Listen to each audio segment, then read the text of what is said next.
Buenas tardes a todos los presentes. Hoy les vamos a hablar sobre sociedades anónimas. Nuestro equipo está conformado por Glendailín Salazar Ramos, Joana Magdalena Ruiz Rodríguez, Clemencia Citlali, Ronquillo Bonilla y Jimena Reyes Marín. Y bueno, para comenzar, ¿qué son las sociedades anónimas? Aquí nos vamos a encontrar con tres diferentes conceptos o definiciones, comenzando por qué son las sociedades anónimas según el artículo 87. De acuerdo con el artículo 87 de la Ley General de Sociedades, la sociedad anónima es la que existe bajo una denominación social y se compone exclusivamente por socios cuya obligación se limita al pago de sus acciones. Después pasamos a qué son las sociedades anónimas según la Secretaría de Economía. Este es un tipo de sociedad mercantil en el que la responsabilidad de los socios se limita al capital que han aportado. La sociedad anónima es el ejemplo más claro de sociedad capitalista en el mundo empresarial y económico. Y en base a estas dos nosotros desarrollamos nuestra propia definición, la cual es: la sociedad anónima es aquella que se encuentra integrada por socios y existe bajo una denominación. Tiene como característica que la obligación de los socios se limita al pago de sus acciones. Y bueno, es indudable la importancia que esta sociedad representa en la actualidad, pues en un muy alto porcentaje la industria y el comercio se manejan mediante sociedades de este tipo.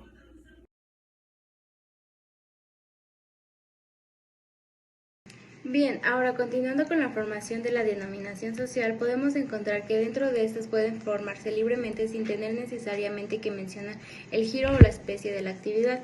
Basta con que sea distinta de otras para poder ser diferenciada. La denominación siempre debe ser seguida de las palabras sociedades anónimas, aunque ante este incumplimiento de lo anterior la ley no prevé alguna sanción, por lo que en las sociedades anónimas que no tienen denominación social sino razón social o que no mencionen las abreviaturas.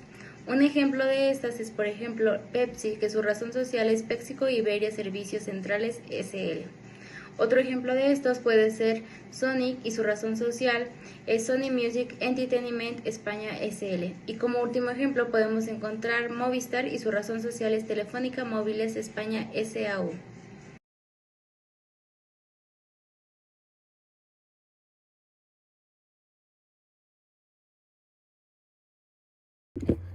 En el siguiente punto tenemos los socios y hablaremos de sus responsabilidades. En la sociedad anónima, los socios responden únicamente hasta el monto de sus aportaciones, como se menciona en el artículo 87 de la Ley de Sociedades Mercantiles. Su obligación se limita al pago de sus aportaciones. Los terceros, que son los acreedores del socio, en todo caso, podrán exigirle al socio el monto insoluto de su aportación, pero solamente eso.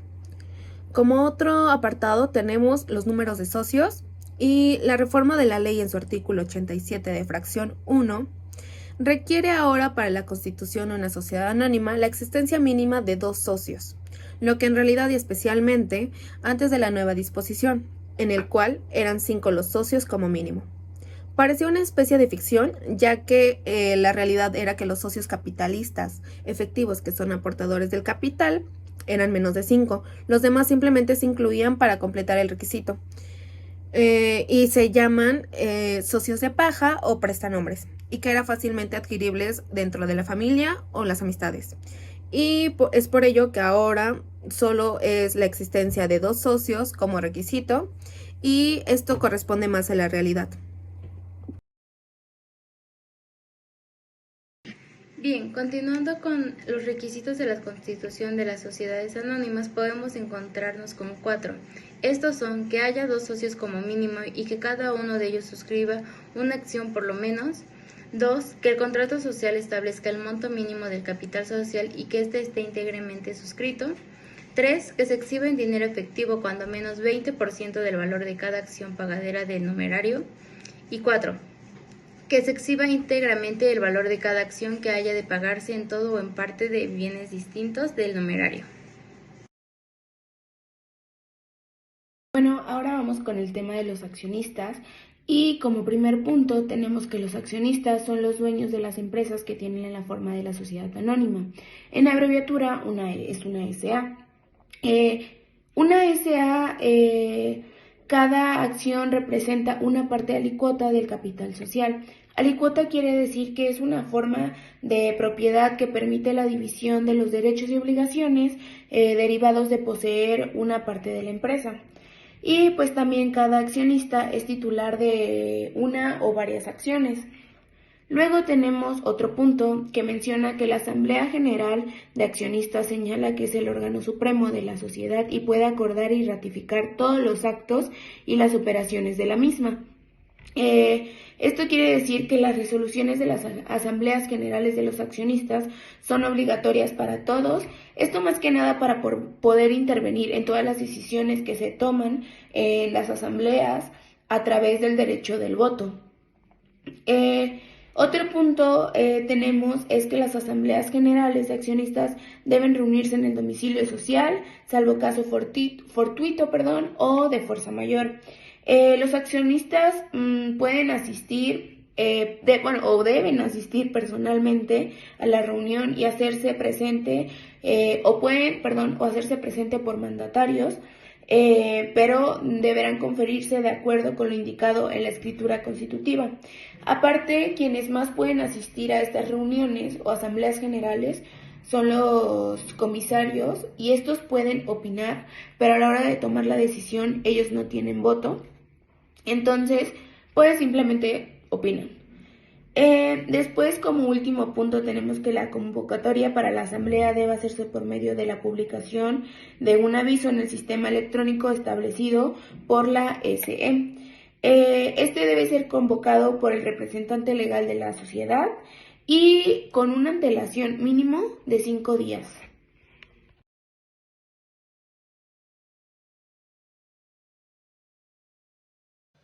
Bueno, ahora vamos con las formas de constitución y empezaremos por los requisitos de la escritura. Como primero tenemos la parte exhibida del capital social. Esto se refiere al monto de capital que los accionistas han pagado realmente. Y este es muy importante para la empresa ya que nos demuestra su solidez financiera y pues la capacidad que tiene para operar y cumplir sus obligaciones. Después tenemos el número, valor nominal y naturaleza de las acciones. El número se refiere a la cantidad total de acciones emitidas por la empresa. El valor nominal, este se refiere al valor establecido por la empresa al momento de su constitución y no necesariamente es la misma que su valor en el mercado. Es decir, en el valor constitucional puede marcar que vale 1, pero en el valor del mercado puede valer 2 o viceversa, y este puede ser variante. Y tenemos la naturaleza de las acciones, que estas son las características especiales que pueden tener las acciones. Ejemplo, si alguien tiene algún como derecho especial, no sé, a la hora de votar o en la parte de los dividendos. Después tenemos las formas y términos en que debe pagarse la cantidad insoluta de las acciones. Este básicamente marca la fecha en la que se debe pagar, el plazo que tienen para pagarlo y el método por el que se debe pagar, es decir, si debe ser en efectivo o por transferencia bancaria. También están las participaciones de las utilidades a los fundadores. Es decir, como estos son los fundadores, a través de una asamblea se determina si, por ejemplo, por ser los fundadores tienen como una ganancia extra de que los demás. Tenemos también el nombramiento de uno o varios comisarios. Los comisarios son muy importantes porque ellos desempeñan un papel crucial en la vigilancia y transparencia de la gestión empresarial, es decir, que ésta se esté llevando a cabo correctamente y buen uso de las acciones. Por ejemplo, algo de lo que ellos hacen es la revisión de los estados financieros, auditorías internas y asimismo le informan a los accionistas cómo se va desarrollando. Y por último tenemos las facultades de las asambleas generales, que como ya se mencionó, aquí todos tienen el derecho de asistir y tomar decisiones a través del voto.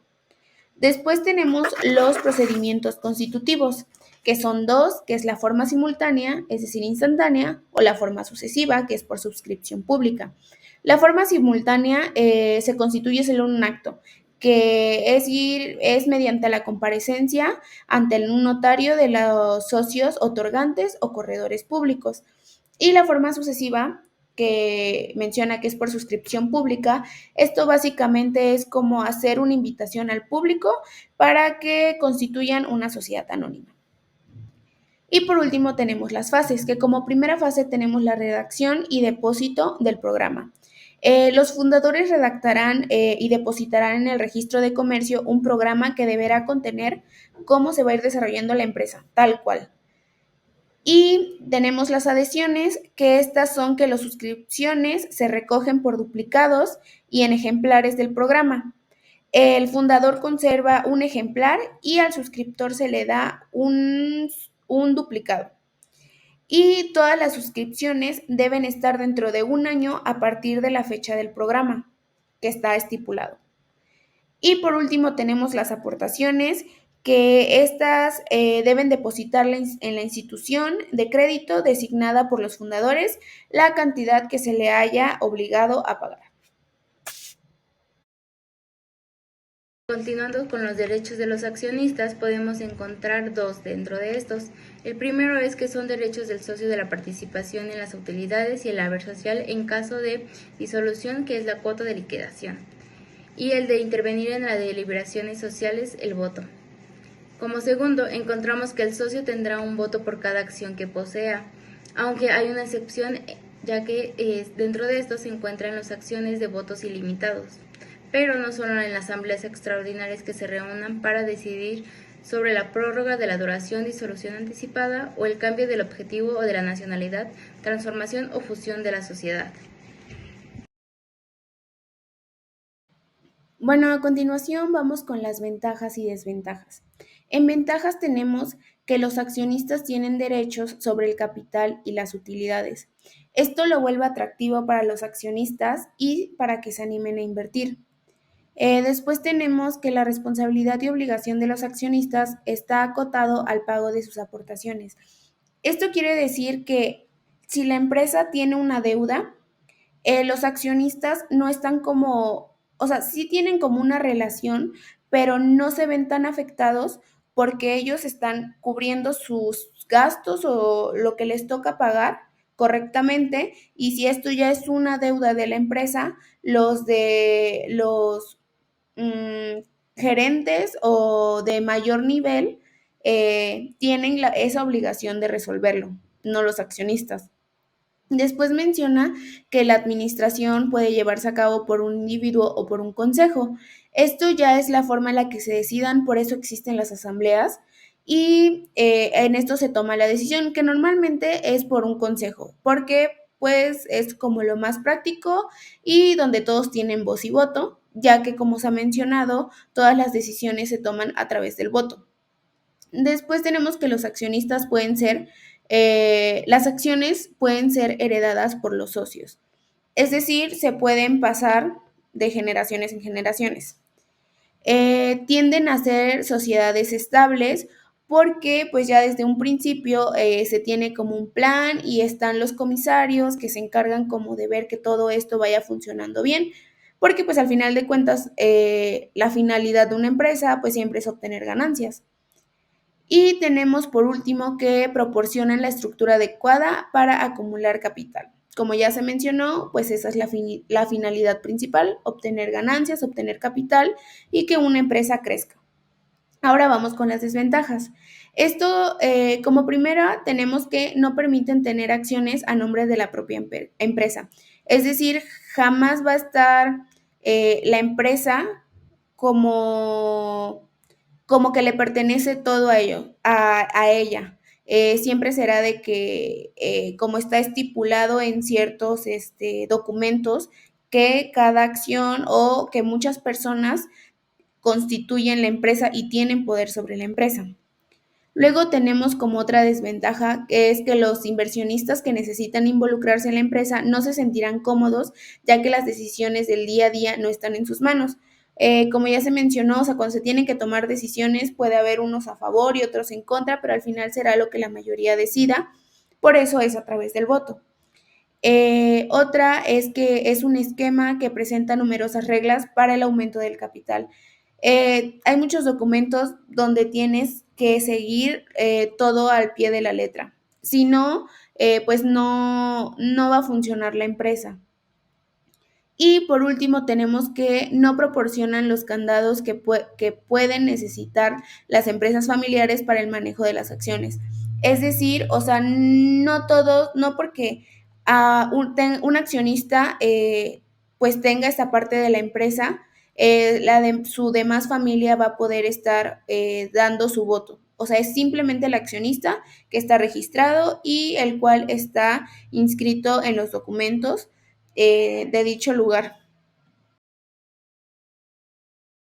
Y bueno, ahora pasaremos con los fundadores y las asambleas. Aquí nos vamos a encontrar que son fundadores de una sociedad los otorgantes del contrato social, escritura constitutiva, y las personas que redactan, firman y depositan el programa en el caso de constitución sucesiva. También aquí nos vamos a encontrar los privilegios del fundador, los cuales son que estos privilegios están limitados por la ley y no se pueden establecer beneficios que menoscabe el capital social. Solo se puede estipular beneficios a favor del fundador consistentes en una participación de las utilidades anuales. No podrá excederse del 10% ni de 10 años a partir de la constitución de la sociedad. Y ahora pasamos con la asamblea. En la asamblea nos encontramos que las asambleas generales de accionistas deben reunirse en el domicilio social, salvo caso fortuito o de fuerza mayor. También nos encontramos que los accionistas podrán asistir personalmente a la reunión o hacerse representar por mandatarios. Aquí nos vamos a encontrar que se divide o se clasifica en 4 tipos de asambleas. Aquí nos encontramos con la asamblea constitutiva. Estas son aquellas que se llevan a cabo al inicio de la creación de la sociedad anónima, donde vamos a establecer los estatus y se elige la junta directiva. Después pasamos con las asambleas ordinarias.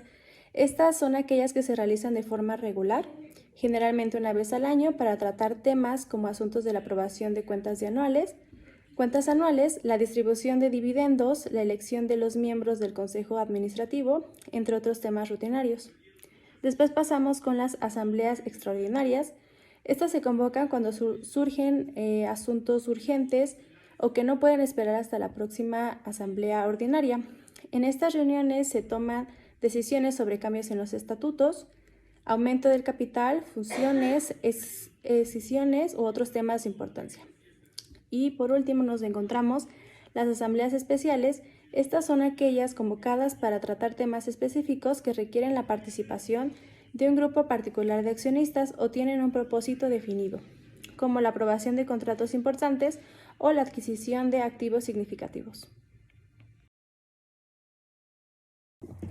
Nuestro siguiente punto es la administración en las sociedades anónimas y según el artículo 142 de la Ley de Sociedades Mercantiles nos menciona que estará a cargo de uno o varios mandatarios temporales irrevocables, que pueden ser accionistas o personas extrañas a la sociedad.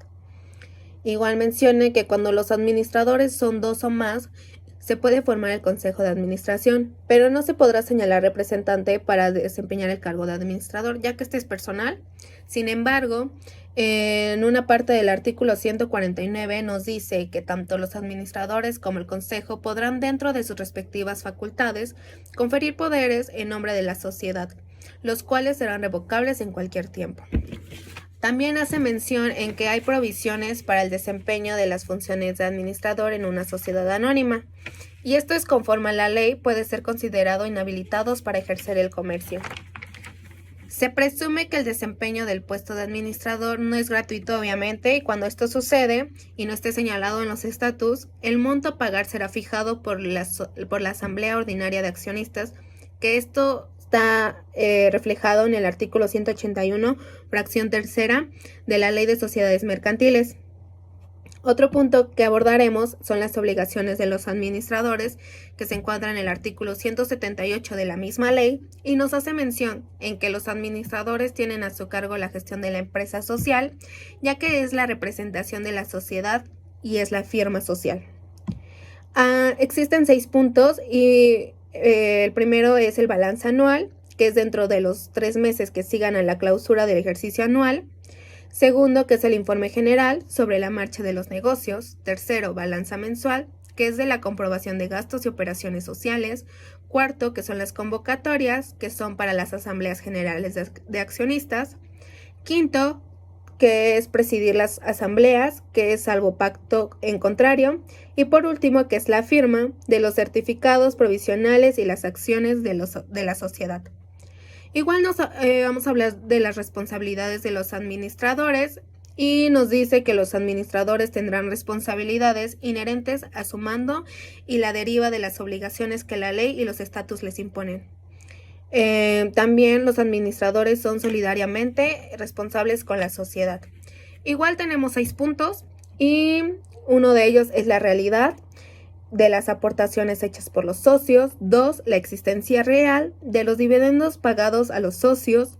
3, de la existencia y regularidad de los libros sociales que son conforme a la ley, es obligatorio llevar. 4, del exacto cumplimiento de los acuerdos de las asambleas generales de accionistas. 5, de los daños y prejuicios que causen a la sociedad por un incumplimiento de sus obligaciones. Y por último, está la falta de presentación oportuna del balance anual. Igual hacemos mención que los administradores no tendrán responsabilidades cuando, y existen 2 puntos, y uno de ellos es estando exentos de culpa, hayan manifestado su inconformidad en el momento de la deliberación. Y 2, es cuando denuncian por escrito a los comisarios las irregularidades en que hubieran incurrido sus antecedores. Bueno, en esta parte tenemos nuestras bibliografías y esto sería todo. Gracias.